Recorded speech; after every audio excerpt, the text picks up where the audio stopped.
Did you know that Uhura had no first name in the original Star Trek series? That's right. Our beloved communications officer was simply known as Uhura for the longest time. But in the 2009 reboot of Star Trek, we finally learn her first name, Nyota.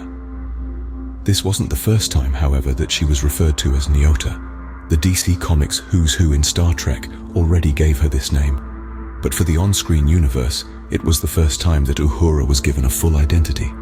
Isn't it amazing how a character we've known for so long can still surprise us with something as fundamental as a first name?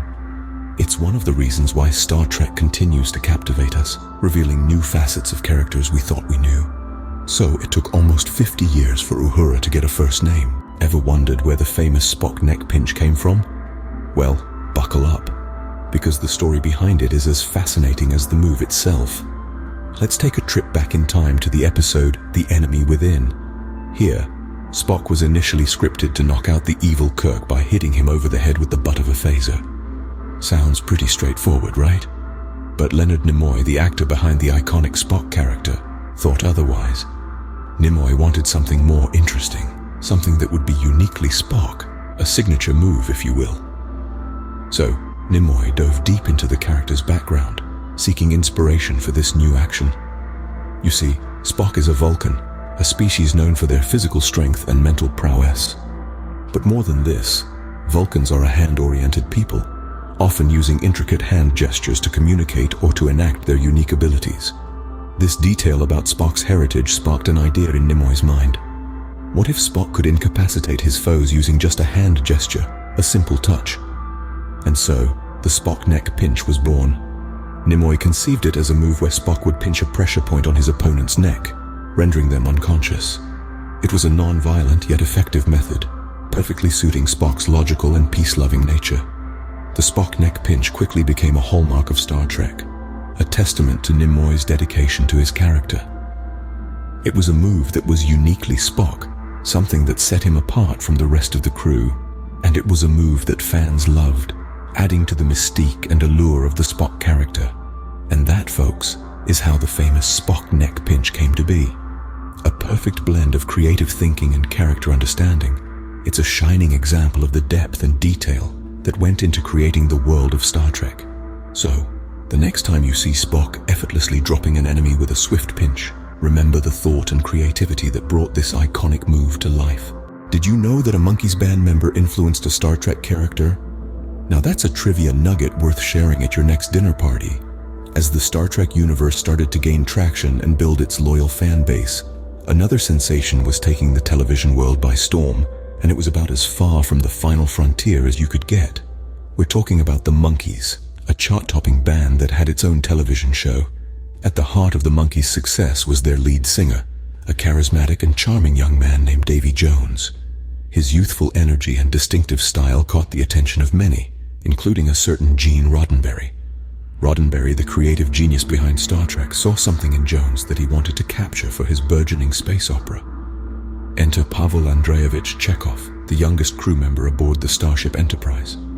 Roddenberry designed Chekhov as a close approximation of Davy Jones, right down to the mop-top haircut. But there was a twist. In a nod to the Cold War era in which Star Trek was born, Chekhov was given a Russian accent, creating a character that was as unique as he was engaging. Davy Jones' influence is clear in Chekhov's character, from his youthful enthusiasm to his endearing charm. It's a testament to Roddenberry's ability to draw inspiration from the world around him, blending pop culture and science fiction to create a character that resonated with audiences. And so, as the Monkeys were making audiences swoon and shake their hips, Pavel Andreevich Chekhov was exploring strange new worlds, seeking out new life and new civilizations, and boldly going where no man has gone before. Two very different worlds, yet linked by a common thread. So the next time you see Chekhov, remember Davy Jones, and perhaps, just perhaps, let out a little chuckle at the thought of a Monkeys band member living on in the heart of the Star Trek universe. Imagine a red-skinned Spock who feeds on energy. Picture that for a moment. The Spock we all know and love could have looked quite different. The original concept of this iconic character was far from the logical Vulcan we've come to admire. Spock, originally, was conceived as an alien of a different kind. A red-skinned extraterrestrial with a unique method of sustenance. Unlike us humans, who rely on food and water, this version of Spock was designed to feed upon energy. That's right, energy. Not your typical breakfast, lunch, or dinner, but any form of energy that struck him. In the middle of his stomach was a plate, not the kind you eat from, but one that absorbs energy. This energy plate was the primary source of sustenance for this early version of Spock. Any form of energy that struck his stomach plate he would absorb and feed upon. This vision of Spock is a far cry from the character we've come to know. The Vulcan we're familiar with is known for his logical mind and stoic demeanor, not his energy-absorbing stomach plate. This original concept gives us a glimpse into the creative process and how characters can evolve over time.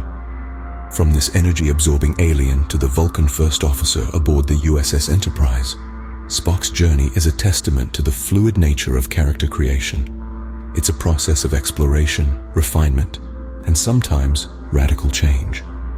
And in this case, that change led to the creation of a character who would become a beloved part of pop culture history. Just imagine if this original concept had been used. The Star Trek universe would have been a very different place.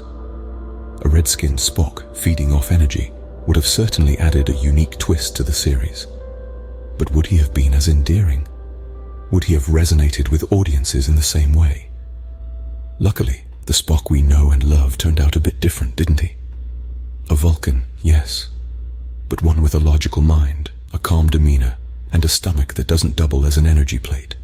And we wouldn't have it any other way.